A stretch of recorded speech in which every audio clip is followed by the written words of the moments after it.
There's an image that I keep pushed away in the back of my mind.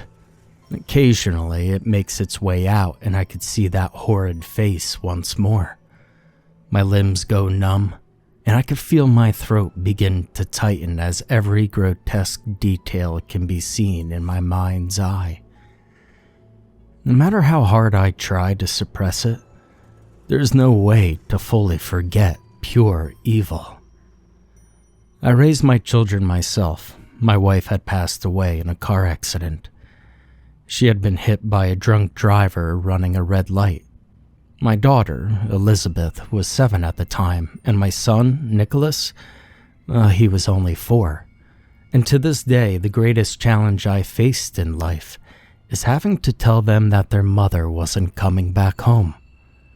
Even the day after the funeral, they walked around the house expecting her to jump out from behind a curtain, like she was just playing hide and seek the whole entire time.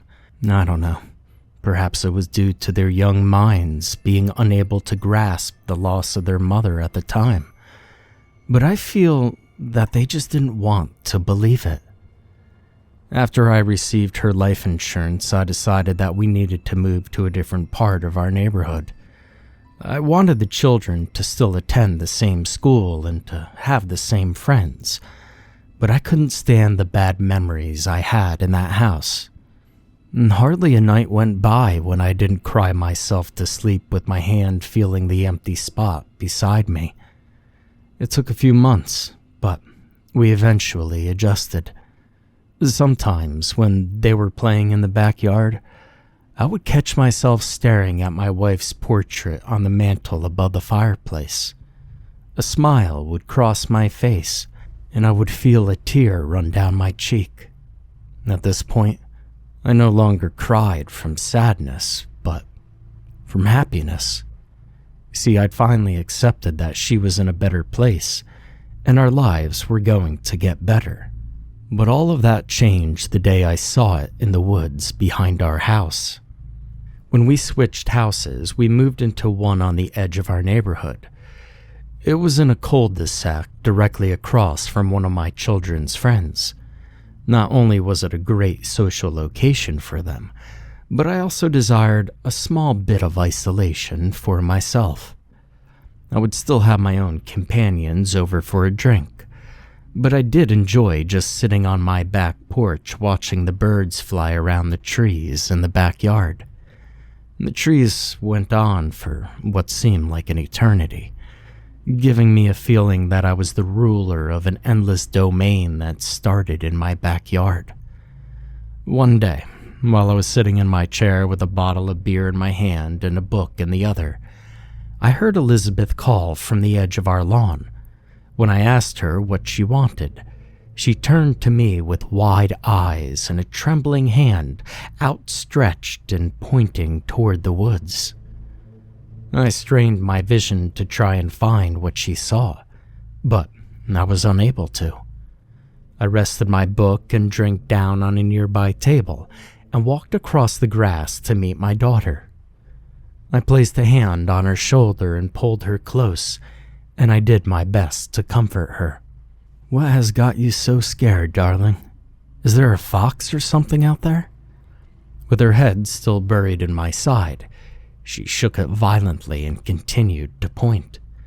I followed her finger until I was staring at a large oak tree about 10 feet from the edge of our lawn. The leaves scattered among its branches had changed colors, and a few of them littered the ground around the trunk. Beneath the roots that sprawled across the dirt, I spotted a hole. I had noticed the tree before, but I never expected that there would be an animal living underneath it. "Honey, I can't help if you don't tell me what's wrong. Now I'm going to ask you again. What is it that you saw?" Elizabeth took in a deep breath and spoke with fear grabbing at her vocal cords. "That." I looked up from her and stared at the base of a tree. A hand covered in flawed gray skin slowly reached out and clawed at the earth outside of the hole. Long yellow fingernails scratched at the dirt until they dug deep into the damp soil. and now, with a proper grip, I heard the creature let out a deep groan as it began to pull itself from the hole. As more of its limbs came into view, I took notice of how frail this thing appeared. I watched the thin muscles of its arms flex under its sickly skin to pull itself further out of the hole, revealing itself from the darkness underneath of the tree. The unearthly creature lifted its head in the autumn sunlight, giving me the first glimpse of its face. It had sunken eyes and cheeks, causing the skin to be pulled tightly against its skull. Its bloodshot eyes would disappear from view as cracked eyelids slowly blinked.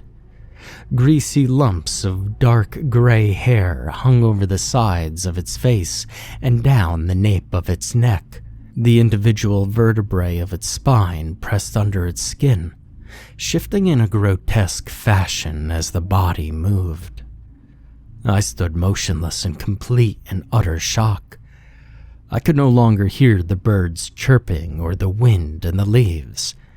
The only noise I could hear was its thin and raspy breathing that croaked out of its throat.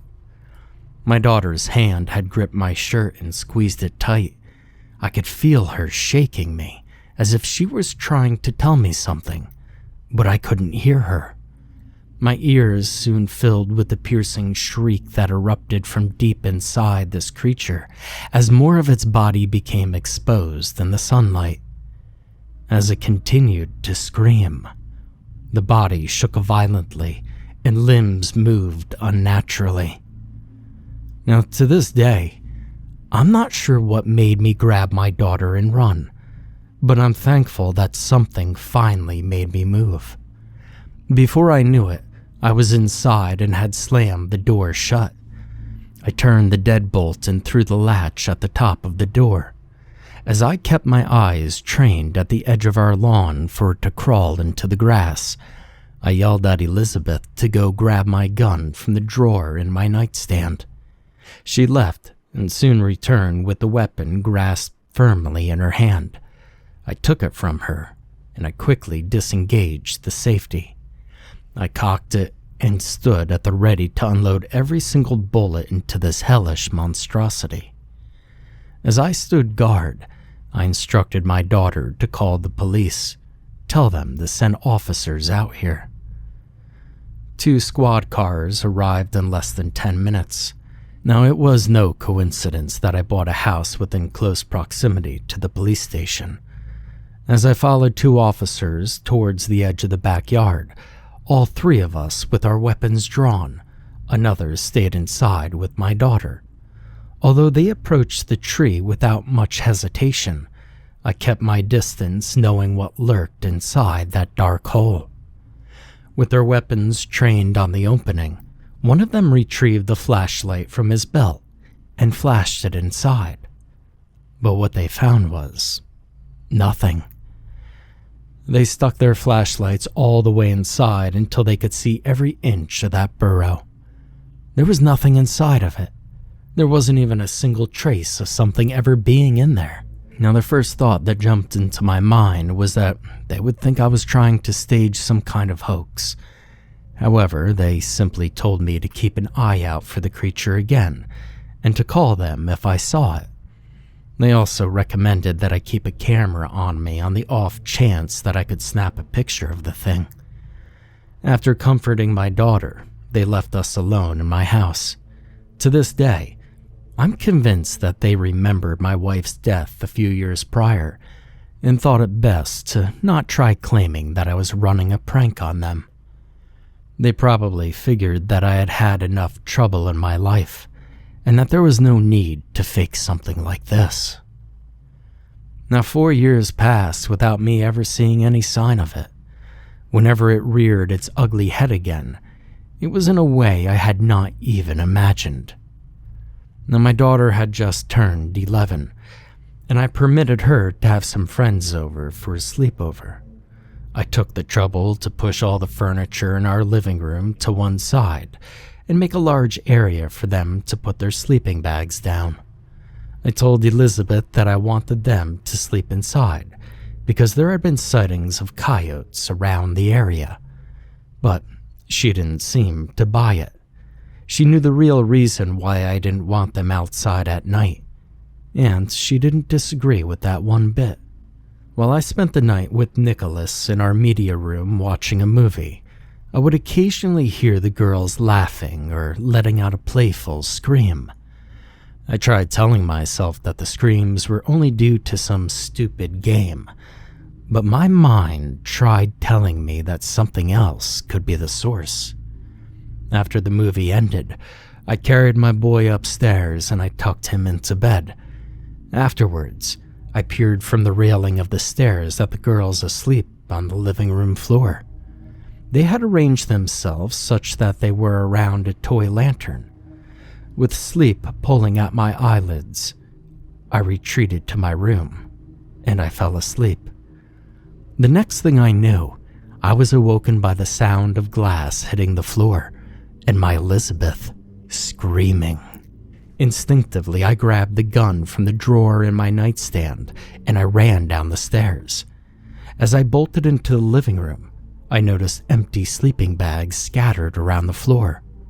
It didn't take me long to find the girls clustered into one corner of the room, with a lantern shared among them. The sickly yellow light emitted by the cheap bulb illuminated the fear on their faces. "Elizabeth, what the hell happened down here?" I asked as I stared at the broken window. Whatever had broken it had done so from the outside. I was met with only the sound of crickets chirping in the night air. I turned to the girls in the corner and found them all pointing out the window. It was at that moment that an overwhelming sense of dread filled my body. I felt the urge to vomit as my mind raced to the only conclusion.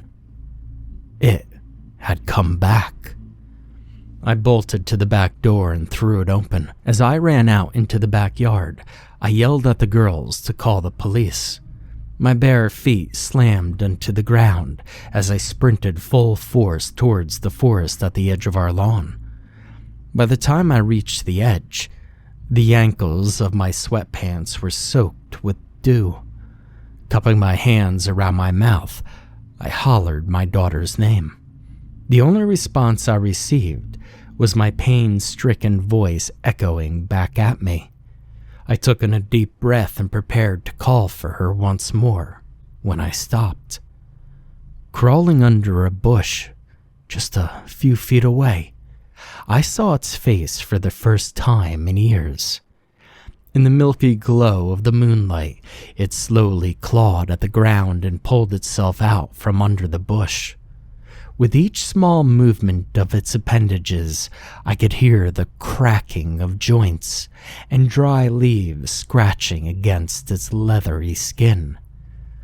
This thing had taken my daughter, and I wanted nothing more than to grab it by the neck, strangle it, and slowly feel the life leave its body. The only problem was that I couldn't. As much as I wanted to, I found myself unable to move. Compared to the burning hatred I had for this creature, my fear towered over that and kept my movement at bay. Slowly, its mouth opened to reveal pointed, stained teeth. It let out a heavy breath, causing the air around me to suddenly be filled with the horrid stench of rot and decay. As I pulled my shirt over my nose, it began to make a noise. It started as a guttural rumble from deep within the creature, and soon enough, it escaped into the air as a deep croak. This progressively became louder as the noise underwent a grotesque transformation into an ear-piercing shriek. I could feel my eardrums screaming for relief, causing me to throw my hands over my ears. This did little good as the noise still managed to find its way into my head. When the noise finally stopped, I lowered my hands and I opened my eyes. It was gone. There was no trace that it had ever been there, The ground underneath the bush showed no signs of anything ever being there, and I found myself unable to look away from that spot. Now I'm unsure of how long I stood there. It took 3 police officers to shake me back to reality. When I was finally able to break my gaze from that bush, I screamed. I fell to my knees and erupted into a fit of hot tears and screams. I pounded at the ground and grabbed the grass. I expected the officers to try and bring me back to my feet, but they let me continue. It was nearly a week before they found her body. She was almost a mile from the house, deep in the woods. Although I could not bring myself to go out there to view the crime scene, I was given a description of the area later that day. They found her underneath a thin layer of dried leaves, with her torn and stained clothes tossed around. My little girl, my little 11-year-old girl, had been tortured by whatever the hell this thing was. It took her innocence, her purity, her very existence. The funeral was one of the hardest days of my life. While everyone else cried in the cold November rain, I stood silent and unmoving while staring at the small coffin. All the despair I felt had left my body with the tears I cried for days on end. No matter how much I wanted to cry, I couldn't bring myself to do so. My tear ducts, like my heart and soul, were empty. I'll still visit her gravesite on her birthday. Other than that, I can't bring myself to look at her name engraved in that cold stone. There are no pictures of her anywhere in my home. The sight of her face brings me to my knees and leaves my eyes red with hot tears. I still have pictures of my wife, but this is different. When the drunk driver who killed her was sentenced to life in prison without the possibility of parole, I had felt the closure. But Elizabeth is different. That creature is still out there. That thing that killed my daughter and violated her is still prowling somewhere in those woods. Elizabeth's pictures are neatly packed in a box upstairs. Until the day I find that thing, I can't stand to look at her face. I feel that I let her down by not attacking it that night. My fear got the better of me, and it still haunts me to this day. It's not a guarantee that I would have been able to stop this thing, but at least I would have done the best that I could. Nicholas has grown up. He went to college and got a degree in mechanical engineering. Soon afterwards, he found a girlfriend and eventually got married to her. They had a child a few years later. To this day, I don't let my granddaughter, Elizabeth, come to visit.